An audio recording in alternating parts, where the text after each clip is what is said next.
Hey there, clarity seekers. Pascale here. Are you a podcaster, content creator, entrepreneur, or just someone who loves sharing your voice with the world? Well, I've got something exciting to share with you. I know how important it is to have high quality audio and video for your podcasts, webinars, and even your social media content.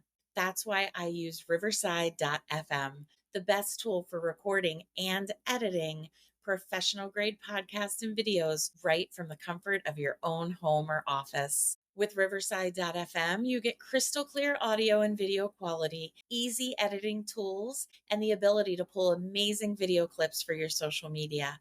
Plus, it's all in one place, which means no more juggling multiple apps or struggling with complicated setups. It's streamlined, simple, and perfect for the busy entrepreneur like us. And here's the best part. As a listener of Women Finding Clarity podcast, you can head over to riverside.fm using the link in show notes. Trust me, this is a game changer if you're looking to elevate your content and reach a wider audience. Visit Riverside using the link in show notes and start creating content that truly shines. Remember, the universe is abundant and success is your birthright. Let's align, elevate, and thrive together, one recording, one conversation at a time.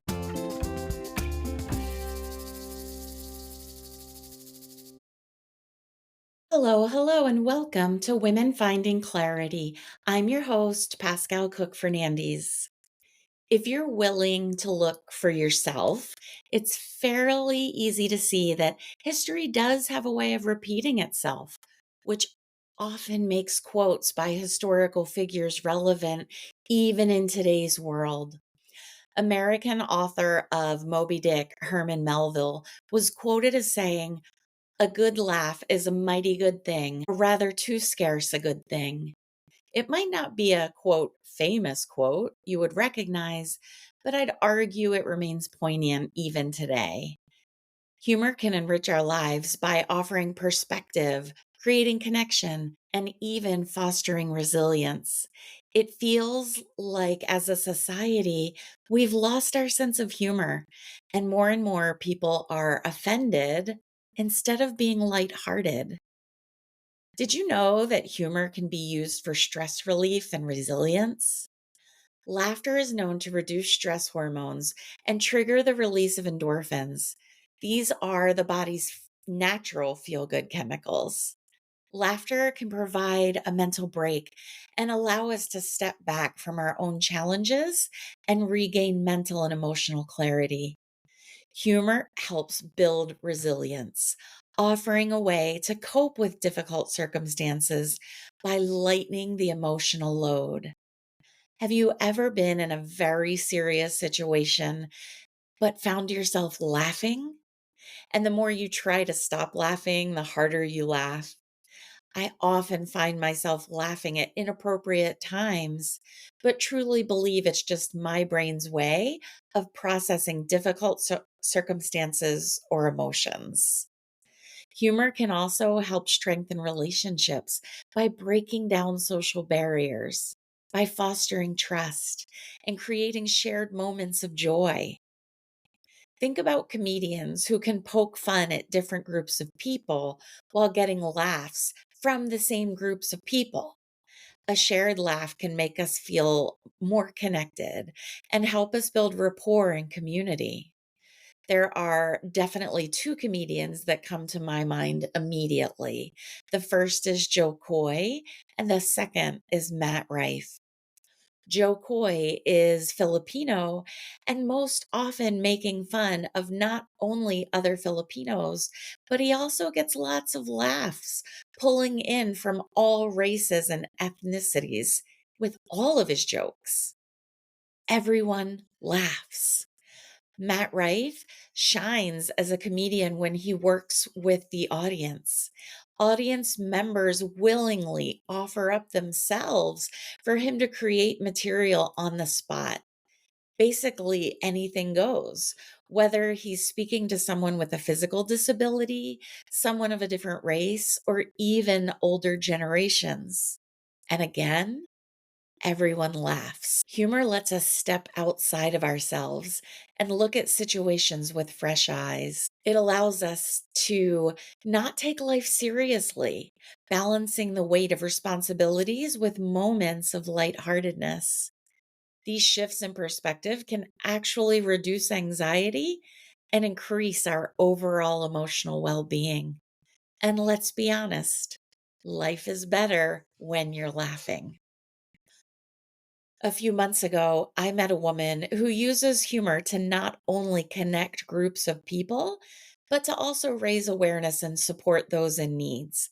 And she is hilarious. Identified by the Boston Globe as a rising star and Curve magazine as one of the funniest lesbians in America, Amy T has toured nationally and was a featured comedian in the film Laughing Matters: The Next Generation. A fixture on the New England comedy circuit, she has been featured on Sirius XM satellite radio and Logo Television Network.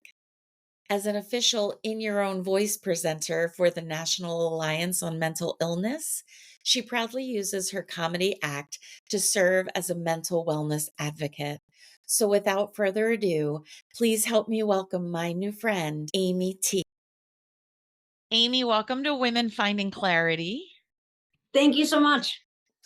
I'm really excited to have you here. I watched you perform at an event, and honestly, within the first 5 minutes, I was like, this person needs to be on the podcast.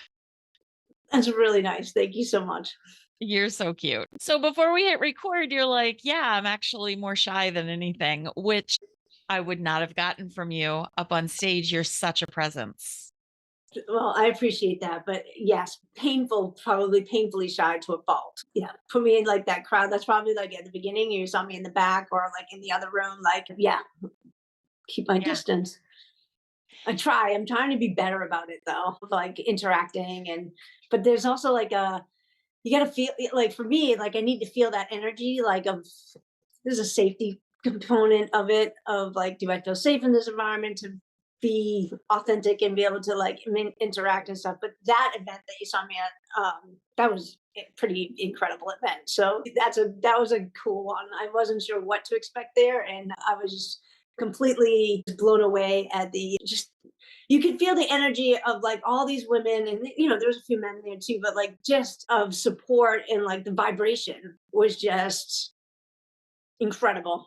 Incredible. I left there like driving home like up here, it was like, yeah, this is like I need to be in more environments of performing like this so that it just continues to feel that ripple of like we're taking care of each other, we're lifting up the world and blah blah blah. I mean, all the stuff that I know but until you're in it and you feel it, like it's hard to explain. I agree. I 100% agree with that. But that's what it all comes down to, isn't it? Is the energy, because you felt so in alignment with all of that energy. And so it allowed you to be your best self. Right. Absolutely. Yeah, absolutely. So amazing.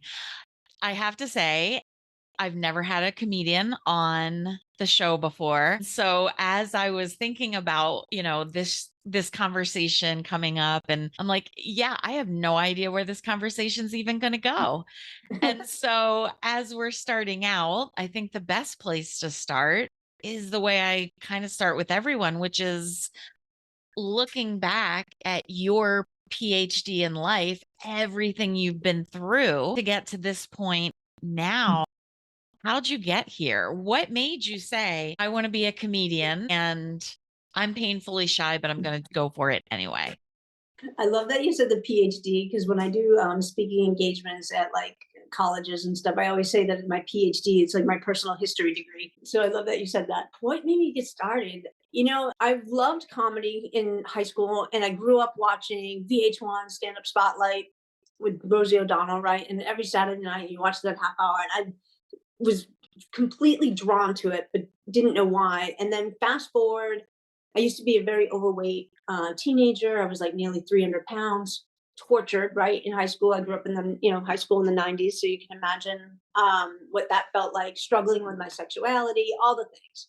And when I graduated high school, like nearly 300 pounds, like no self esteem or anything. And then Shortly after that, I had lost 130 pounds, really like, and that is completely different, right? Like when you go from being overweight to normal size, however you want to call it, um, you recognize that out in the world, you're treated differently. Whether we like it or not, you're treated differently. And that really kind of like blew my mind because I didn't understand why people were treating me different, looking at me differently, because I still felt like that was that same person inside.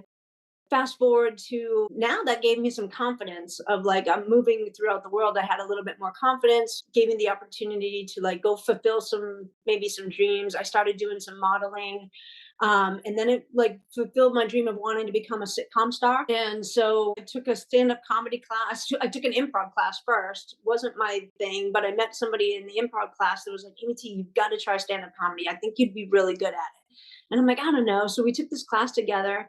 And 7 weeks later, I'm out performing my very first 5 minute set, and I was the opening comic. And there's like 130 people in the room. And when I got that first laugh, I remember distinctly 21 years ago of like I felt the world open up, like just glitter shined, angels sang, rainbows. Like I couldn't articulate it 21 years ago now, but I know that like, oh, I'm meant to do this. I don't know why or whatever. And then I just chased that high, like constantly. I just knew like this is what I want to do. This is what I want to do. It also led me down some dark places as well. It's a funky business to be in. You're in nightclubs and bars 4 or 5 nights a week. My painfully shy personality used alcohol as a crutch, and that led me down some dark paths, and but also as a blessing in disguise of being able to get the help that I needed for my mental health, etc. But without a doubt, I can't shake the fact that even though those industry brought me down a dark path, I think the universe was like, no, I need you to do this so that you heal and go here. And then also it also gave me the story and the purpose and of like why like my comedy got better, right? Like now I'm sober. I have a an idea about my mental health, and now I'm like able to like use that, this platform of comedy, and being able to speak to the masses about mental health, substance use, and take reduce the stigma. So like the universe gave me like maybe a setback, but to actually to propel me forward, and be a much better, more authentic human being. So I don't, I'm not mad at the journey. Definitely, like I have this mantra before I go on stage every time. It's like, thank you, Great Spirit, for the journey, my story, and my success every time. So now that's it. I feel like that sums it up, right? Thank you for the journey. Thank you for that sums it up because if we don't go on the journey, how do we know how to help people? How do we, and comedy is your vehicle. Right. Yeah. Right. Right. Yeah. And what's the shortest distance between two people? They say laughter is the shortest distance between two people. Victor Borges, right? So if you can make somebody laugh, then you're automatically connected in that way. And now you're able, yeah, it just opens up. It just opens up so much more. And being able to talk about subjects like substance use and mental health with a little bit of humor really relaxes people in a way that they're able to open and receive it, and they're not like stuck in like maybe some shame cycle or stigma that they think that they know what it is or whatever the reason. But when you're able to kind of just crack that first joke and kind of make fun of myself, I'll use myself as the example of myself of like my story with it and crack some jokes about it. It really eases the uncomfortableness of the topic that we're talking about.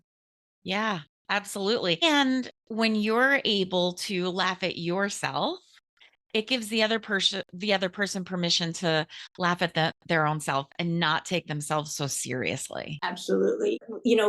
When I first, I always go back to like um, before I got sober. And so sobriety is 14 years ago. And like when going through that journey, comedy actually helped me on the journey because I was able to like write about it, right? And it was like therapy to be able to talk about what's going on and write and laugh about it for my own self as well. Like this is some crazy nonsense that happened here. So That's such a polite way to say it. This is some crazy nonsense. this was it was something. It was something.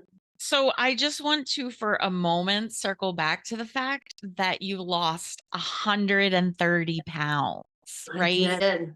And so big props to you because that's super hard to do. I know from life experience. But you're so right. Like you do get treated differently out in the world and you treat yourself very differently. 100% when you feel good about yourself, it's all the things, and it's like it stinks that it's like that, but it is like that, and you have to navigate that regardless of you whether you like it or not. But it's also gives me an opportunity. Like, I've been on both sides. I know both sides, and that 300-pound teenager is still in there with insecurities. Oh man, that is like some formation that 30 years later is still very, very, very, very much real in social situations or um, whatever. It was definitely formative for sure. That I think it left a mark. I know that. 100%. And you can look back at that 300-pound teenager and then turn and look forward at people who struggle with their weight. And you have more empathy, you have more compassion. And so you're actually able to communicate with those people. And again, to celebrate you, 14 years sober, I mean, you get it, girl. That's amazing. Thanks. Thanks. Yeah, it's funny, like, I now my wife is amazing. She's a psych nurse, you knew that, but, she's a psych nurse, and she makes a really big deal about my sobriety, like, every year. However many years I'm sober, that's how many presents I get, and it's like this whole thing. Yeah, it's so fun. So she always jokes, like, of like, "This is it. This is the last year. I'm not doing this anymore," as it gets more and more, and I was like, "Well, we don't want to go start back to one, do we?" I was teasing. She's like, It's when all I about started you, this, honey. yeah, she'll It tease all me. hinges on the gifts. Yeah, so that's like the motivation. It's not like how healthy and how happy and everything I feel. It's like, what am I getting this year? Just kidding. I know you're kidding. And that's what's so funny about it all. I mean, that just really points to the importance of having a support system, whether you're trying to get sober or you're trying to lose weight or you're trying to improve your mental health or having Hmm. a solid, healthy, supportive network around you is everything. It really is. It really is. Like when my day job is I'm on fun employment this summer, but for many years I've worked in dual diagnosis treatment and recovery as peer and recovery support for individuals like myself 14 years ago are trying to find and navigate mental health and substance use. And that is it, the strength in numbers, right? Like I would say I did it alone. I did not have that support system because I had burned so many bridges. So I needed to do it alone. My friends, I had burned the business relationships and personal relationships and stuff. So, like, when I hit that rock bottom and I'm just like, looking out, like, what the hell do I do now? The sobriety part for me was like, there was some ego in it of like people didn't think I'd do it. Right. Amy, you can't really. So one day turned into two. And then I also thought like maybe it would get an ex-girlfriend back if I stayed sober. And then it just became like, God, this actually kind of feels good. It's uncomfortable. I don't like it. I'm sitting with my own self and this is uncomfortable. And then it started to get easier. Every day got easier. But it was definitely sheer spite that started it. And then 2 months later is when I met my wife now. And then that's when you talk about the support system where somebody just was able to like get me from the beginning. And I had like a fresh slate, like there's somebody that didn't know me from before, while I was drinking, like just, somebody that just knew just this raw, open wound of a human. And she was there for it. And then as you start healing yourself from the inside out, that support network comes clear, right? Like the people, you start attracting the people that are, and I know this is what you do, right? Like, so you start attracting those people and then you start feeling that energy and you're like, oh, this fits. Oh, okay. And then more people and more better opportunities start coming around, et cetera, et cetera. I just had a bunch of guys that I do comedy with. They're all newer in the business that we met because I started this like mental health meetup group for comedians because we're all a bunch of jokesters. So when we're out and about, we're always on, right? Or so, but then like you go home and you're like you have a bad set and like you're feeling shitty about yourself or whatever it is, and you're stuck in that. And all of us, like somebody that's got some sort of mental health something. And so we recognized that we were losing individuals in our community to completing suicide or substance use and all these things. And we're like, wait a minute, we're not even taking care of ourselves. So I met this core group of guys that we kind of just check in with each other, and like the vibration, like you can just feel it, of like that energy of like we're lifting each other up. We're not competing with each other. We want to actually make sure that we're okay. And we don't have to be in the club being on and ourselves. We're actually vulnerable and crying or whatever's coming up. So it's like, yeah, like thanks universe for like just continuing to keep giving me gifts. Yeah, so well said. And comedy is a traditionally masculine environment, and it's a lot of masculine energy. And there's not a lot of room for vulnerability and sensitivity. And, because you're laughing at all of it, you have to pretend like none of it actually bothers you. The fact that not only you recognize that, but have created a space for that, that is life changing. And that's what we're hoping, right? Like just so we don't lose another one of us to suicide or whatever, or in like just checking on with each other, because we are in an environment that there's a lot of substance use. I know people tried to warn me along the way and I wasn't listening, right? Like I can look back and be like, oh, it's just like Friday and Saturday nights. I'm not, and no, no, no, that's just one time or whatever. And I wasn't listening. And but if you can maybe reach somebody and be like, hey, I'm noticing something, and not that you're trying to be a gatekeeper or anything, but just out of just sheer like human connection of like, I care about you, and I just want to make sure you're okay. And maybe it is that you're just having a good time tonight, but whatever. Right. And someone who understands because you're in that space. And so you understand that space. Whereas someone coming from a different, I would say, career or, a different business might not understand the same things. And so reaching out from a place of, listen, not only have I been there, but I understand what your life is like in this environment. That makes all the difference. And that allows you to kind of enter in through the back door, right? Because you don't have to, I can't even describe what it is that I'm thinking, but not almost like lay the groundwork for the conversation, but you don't have to try to get someone to listen. You Right, already have created that container. And so you can go right in through the back door and skip all the pleasantries. right, right. Yeah.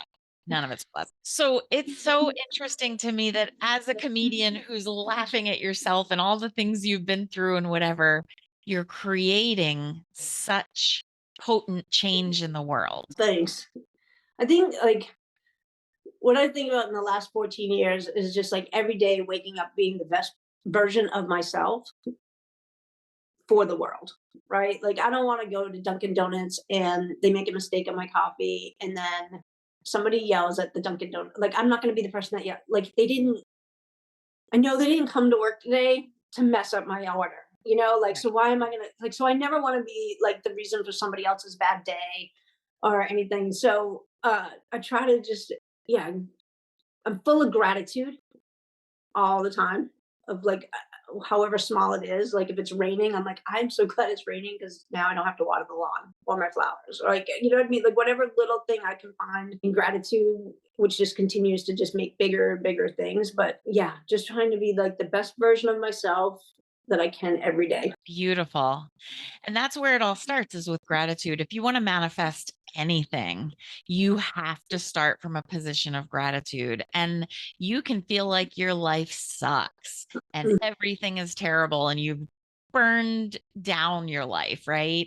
But if you can just grasp onto one tiny piece of gratitude, it shifts that energy. And that is the building block from where you start to build. It's so funny. Yeah, you're absolutely right. And that for me, like when people are like, Amy, how did you do it? I'm like, just gratitude. I just started with like the smallest little thing of like, oh, I took a shower today. Nailed it. Good for me. And when I try to like when I work with the individuals that I support, they like they're just not enough space of like grasping that yet. Maybe sometimes like it's hogwash, or they were grateful for one thing one day and see it didn't work. This stuff happened yesterday, and now tomorrow, like, I'm like, it doesn't work like that. But like, if you can just get them to find that one small thing of like, you hit all the green lights on your way to work and you weren't late. It's awesome. Like, just find that smallest thing because it does perpetuate more. And then eventually you start seeing the littler things. But it's hard and it's a habit. Can't just do it one day. Not a one day thing. It is a habit that has to be practiced every day throughout the day. And the more ridiculous the thing is that you can start having gratitude for, funnier it becomes and the more lighthearted it becomes. So, yeah. So I want to talk about the events that you have. Your business, is it etc.? Tell me a little bit about your business that you've been building.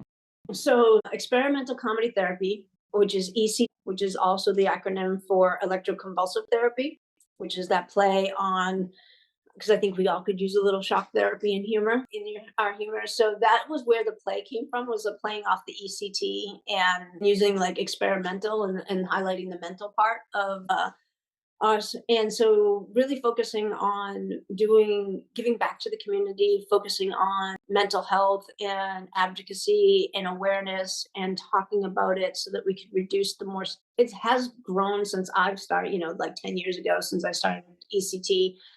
We definitely are talking about it more, and not enough, but getting better.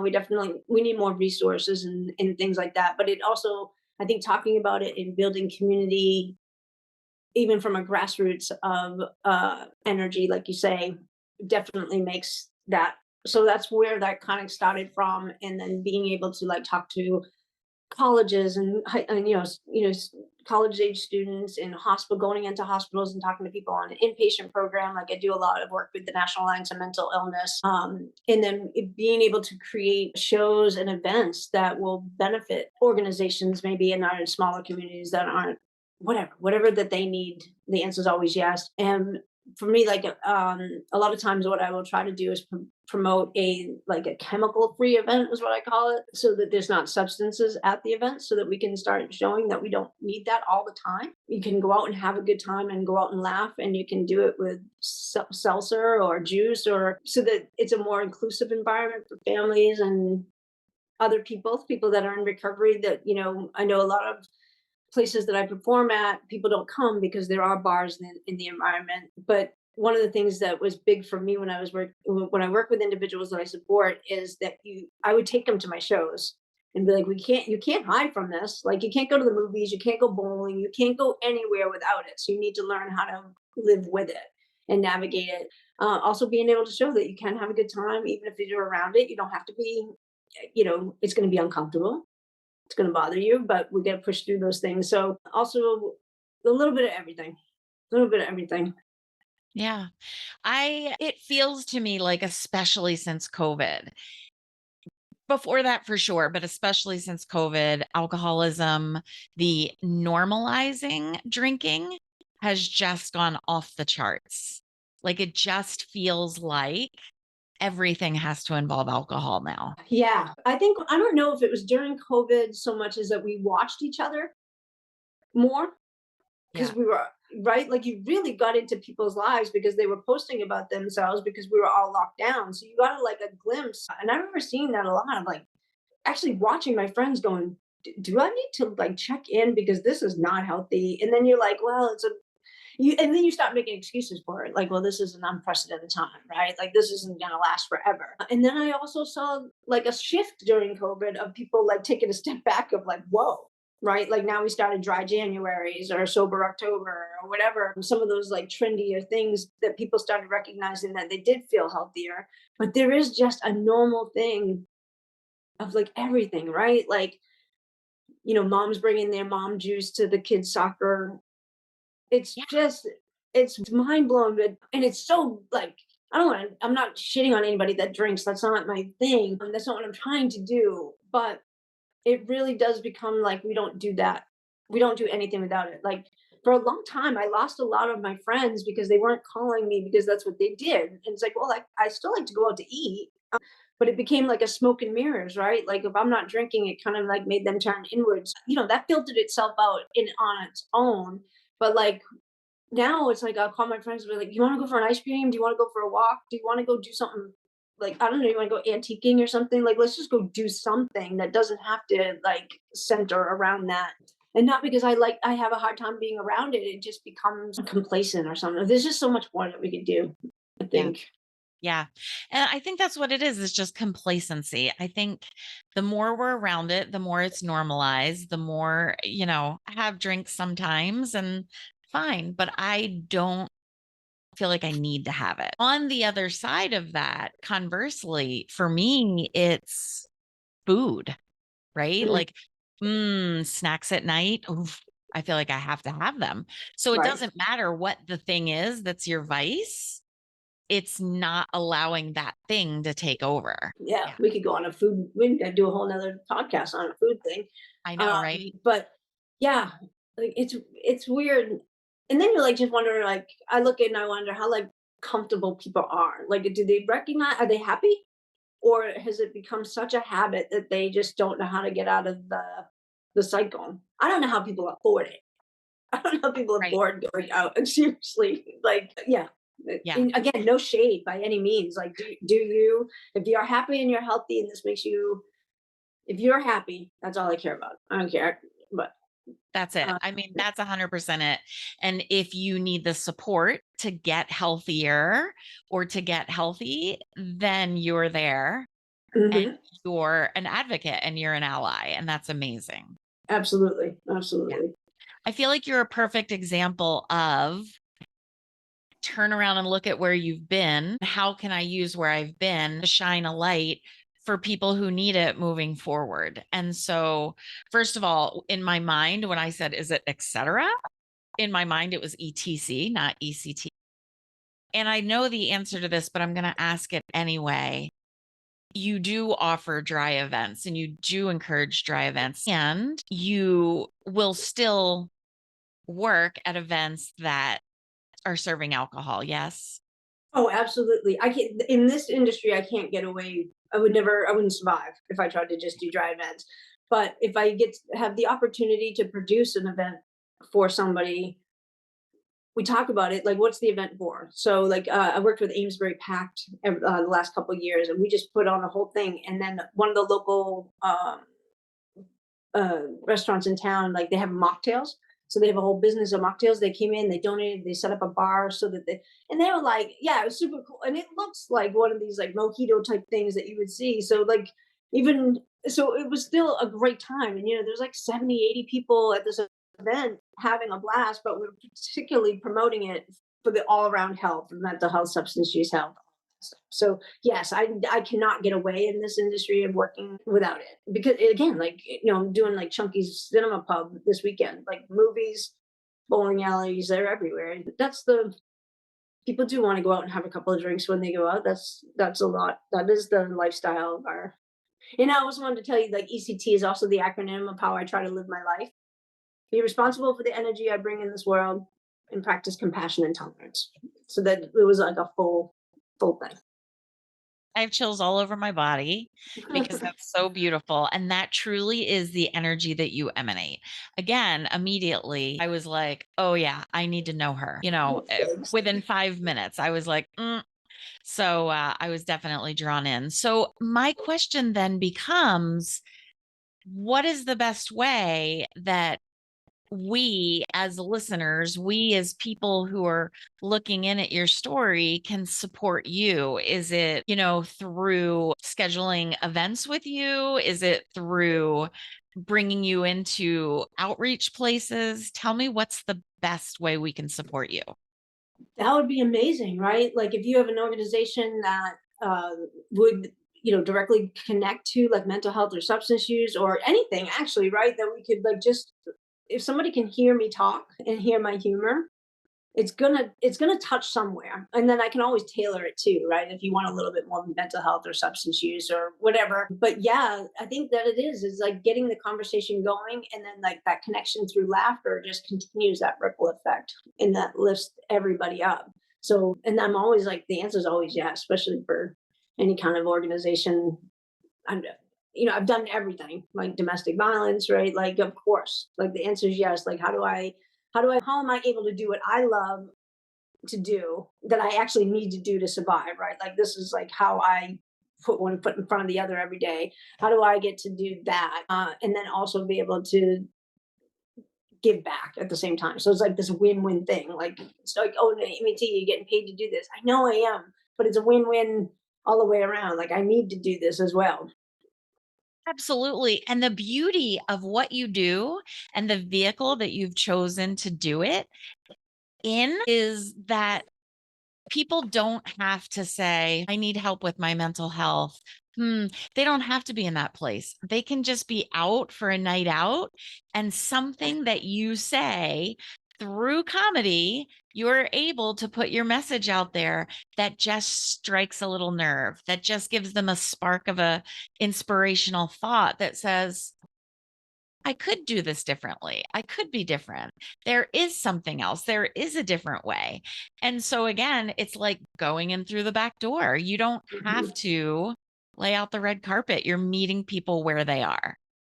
It's funny, like 14 years ago when I started writing about, being diagnosed with bipolar and sobriety and stuff, it was for me, right? Like it was for me to just get it out there and talk. And it was also like to be able to way of like, I'm apologizing like to masses of people that I didn't know I'd hurt along the way, right? So it's like, all right, I'm just going to own it. I'm going to have this accountability and be like, yep, I was an asshole. I did this. And, but look at me now, because your best change behavior, the best apology is change behavior. So I'm going to continue to change my behavior. And then when I started talking about it to like work through it and work through the stuff on myself, it's when people started coming up to me, because people weren't really talking about, like 15 years ago, they weren't talking about mental health on stage. And I'm like hitting bipolar disorder, like I'm just nailing all the stuff. And people weren't talking about it at that point. And then people started coming up to me on stage, like, thanks for talking about that. My daughter, my uncle, my nephew, like, and I'm like, every time, like, literally every time somebody, I'm like, there's something to this here. And I wasn't doing it for that. It just happened to be happening like that. And I'm like, oh, and so you're right. It's like that backhanded way of giving you an education and breaking down that stigma without making you uncomfortable. And giving the person permission to talk about it themselves or to acknowledge it themselves. Absolutely. You Absolutely. make me want to laugh. You make me want to cry. You make me want to hug you, all the things. As we're kind of closing up, any I don't know, last minute, like one big tip or anecdotal something that you can share? I know Hmm. I'm totally putting you on the spot because we've talked about so many things. I think one of the things is like, I don't, it's just don't stop growing. Don't stop growing. Don't stop learning, being open. That's something I'm like, I took the summer off this year to just kind of like figure out what's next. And I really want to like push like comedy through. I was recently diagnosed with autism, and now that's like a new toy that I'm kind of like figuring out at 48 years old of like, or like 48, and so I guess like just not stop, just don't stop growing, don't stop. And it's okay to evolve and change, and you don't have to stay the same person. That's like, give yourself permission to try new things and try other things on. And yeah, it, So good. be kind, go out in the world, don't be the reason for somebody else's bad day. Like, take a pause before you react. I'm not saying I'm not guilty of that sometimes, but I definitely, the habit of taking a pause before I react or whatever has definitely become much, much easier. Has made my life much easier. That's for sure. Again, it's a practice. Yeah. Life is a practice. Life is a dress rehearsal, right? You just keep Yeah. one foot in front of the other. Yeah. And just don't take yourself so seriously. Really, because nobody's going to remember it. Amy, this was just such a great conversation. I know we talked about serious things here today, but you truly are hilarious. And I want everyone who's listening to find you, to find a show, book you, all the things. So I'm going to drop your website in show notes. Can you just give everyone that and the best way to reach you? Yeah, so you can find me at experimentalcomedy.com or amytcomedian.com. It's probably easier to both of them take to the website. All my socials are ECT, Amy T, Facebook, TikTok, all that kind of stuff. I'm trying to play around with the TikTok and try to get comfortable in my skin to do that right now. So that's my new thing that I've been doing. The first thing is going to be to stop calling it the TikTok, Right, right. The weed, the TikTok, right? I know the right? age. The Facebook. Kidding me. Yeah, kidding me. Kidding me. Thank you so much for this opportunity. I really appreciate you taking the time to talk to me today. Absolutely. Thank you for lifting up the collective unconscious and Yes. bringing high vibes into the world. Thank you so much. Have a great rest of your day. You too. If you were expecting a stand up routine, you didn't get one. But I hope what you did take away from this conversation was how important humor is in one's life.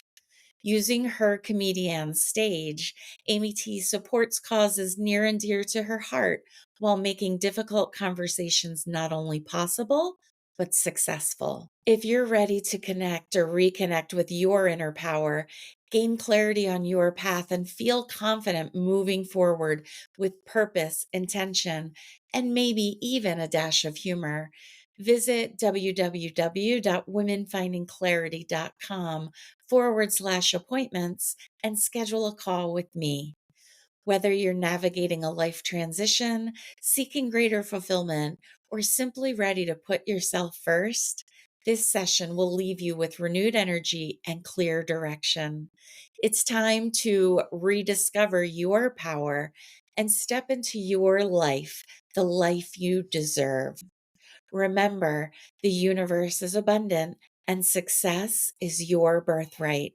Let's align, elevate, and thrive together, one conversation at a time. Good night.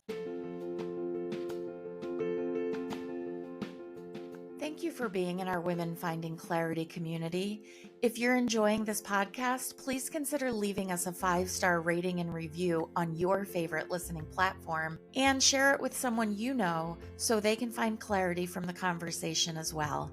Remember, the universe is abundant and success is your birthright. Let's align, elevate, and thrive together, one conversation at a time. See you next week.